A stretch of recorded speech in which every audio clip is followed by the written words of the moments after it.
Part 2కి తిరిగి స్వాగతం. మీరు పార్ట్ 1ని కోల్పోయినట్లయితే ఈపీఎస్ 95 పెన్షనర్లకు కనీస పెన్షన్లపై ఈపీఎఫ్ఓ యొక్క ప్రస్తుత స్టాండ్లోని మొత్తం నేపథ్య సమాచారం కోసం క్రింద ఉన్న వివరణలో ఇవ్వబడిన లింక్ తప్పకుండా చూడండి. ఇప్పుడు వివరంగా చర్చిద్దాం.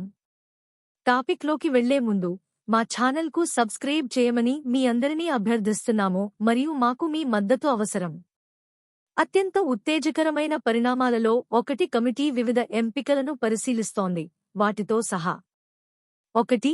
దశలవారీ పెరుగుదల.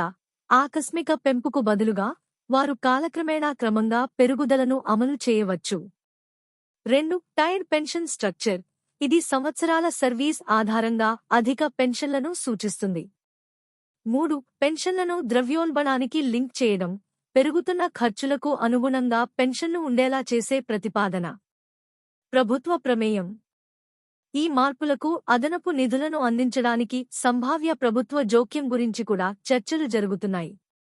తక్కువ నెలవారీ ఆదాయంతో ఇబ్బందులు పడుతున్న చాలామంది పెన్షనర్లకు ఇది గేమ్ చేంజర్ కావచ్చు. సుప్రీంకోర్టు నుంచి చట్టపరమైన ఒత్తిడి. ఈ పరిస్థితికి మరో పొరను జోడిస్తూ సుప్రీంకోర్టు ఇటీవల ఈపీఎస్ 95 పెన్షనర్ల దుస్థితిపై ఆందోళన వ్యక్తం చేసింది మరియు పెన్షన్ పెంపుదలకు సంబంధించి వివరణాత్మక ప్రణాళికలను అందించాలని ఈపీఎఫ్ఓని కోరింది. ఈ చట్టపరమైన ఒత్తిడి నిర్ణయం తీసుకోవడాన్ని వేగవంతం చేయవచ్చు. ఈపీఎస్ 95 పెన్షనర్లు మరియు వారి కుటుంబాలకు ఈ పరిణామాలు ఉజ్వలమైన ఆర్థిక భవిష్యత్తును సూచిస్తాయి.